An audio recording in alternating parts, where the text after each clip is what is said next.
If you want to change the world, start off by making your bed. If you make your bed every morning, you will have accomplished the first task of the day. It will give you a small sense of pride, and it will encourage you to do another task, and another, and another. And by the end of the day, that one task completed will have turned into many tasks completed. Making your bed will also reinforce the fact that the little things in life matter. If you can't do the little things right, you'll never be able to do the big things right. And if by chance you have a miserable day, you will come home to a bed that is made, that you made.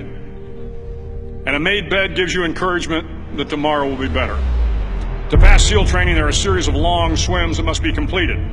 One is the night swim. Before the swim, the instructors joyfully brief the students on all the species of sharks that inhabit the waters off San Clemente. They assure you, however, that no student has ever been eaten by a shark, at least not that they can remember.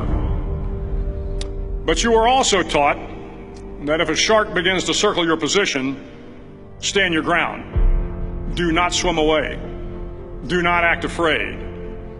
And if the shark, hungry for a midnight snack, darts towards you, then summons up all your strength and punch him in the snout, and he will turn and swim away. There are a lot of sharks in the world. If you hope to complete the swim, you will have to deal with them. So if you want to change the world, don't back down from the sharks. Over a few weeks of difficult training, my SEAL class, which started with 150 men, was down to just 42. There were now 6 boat crews of 7 men each. I was in the boat with the tall guys, but the best boat crew we had was made up of the little guys, the Munchkin crew, we called them. No one was over 5'5". The Munchkin boat crew had 1 American Indian, 1 African American, 1 Polish American, 1 Greek American, 1 Italian American, and 2 tough kids from the Midwest. They out-paddled, outran, and outswam all the other boat crews. The big men in the other boat crews would always make good-natured fun of the tiny little flippers the Munchkins put on their tiny little feet prior to every swim. But somehow these little guys from every corner of the nation and the world always had the last laugh, swimming faster than everyone and reaching the shore long before the rest of us. SEAL training was a great equalizer. Nothing mattered but your will to succeed, not your color, not your ethnic background, not your education, not your social status. If you want to change the world, measure a person by the size of their heart, not by the size of their flippers. The 9th week of training is referred to as Hell Week. It is 6 days of no sleep, constant physical and mental harassment, and 1 special day at the Mud Flats. The Mud Flats are an area between San Diego and Tijuana where the water runs off and creates the Tijuana Sloughs, a swampy patch of terrain where the mud will engulf you. It is on Wednesday of Hell Week that you paddle down to the Mud Flats and spend the next 15 hours trying to survive this freezing cold, the howling wind, and the incessant pressure to quit from the instructors.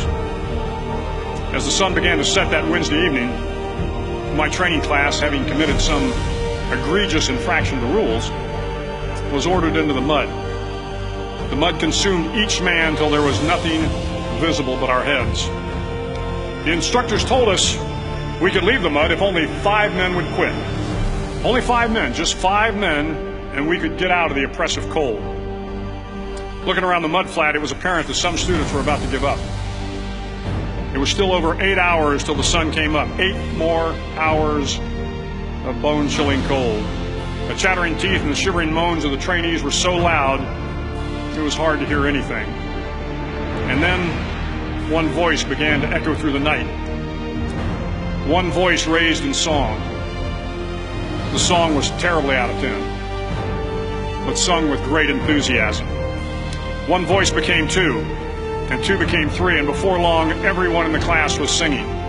The instructors threatened us with more time in the mud if we kept up the singing, but the singing persisted, and somehow the mud seemed a little warmer, and the wind a little tamer, and the dawn not so far away. If I have learned anything in my time traveling the world, it is the power of hope. The power of one person, a Washington, a Lincoln, King, Mandela, and even a young girl from Pakistan, Malala. One person can change the world by giving people hope. So if you want to change the world, start each day with a task completed. Find someone to help you through life. Respect everyone. Know that life is not fair and that you will fail often. But if you take some risks, step up when the times are the toughest, face down the bullies, lift up the downtrodden, and never ever give up. If you do these things, the next generation and the generations that follow will live in a world far better than the one we have today. And what started here will indeed have changed the world for the better.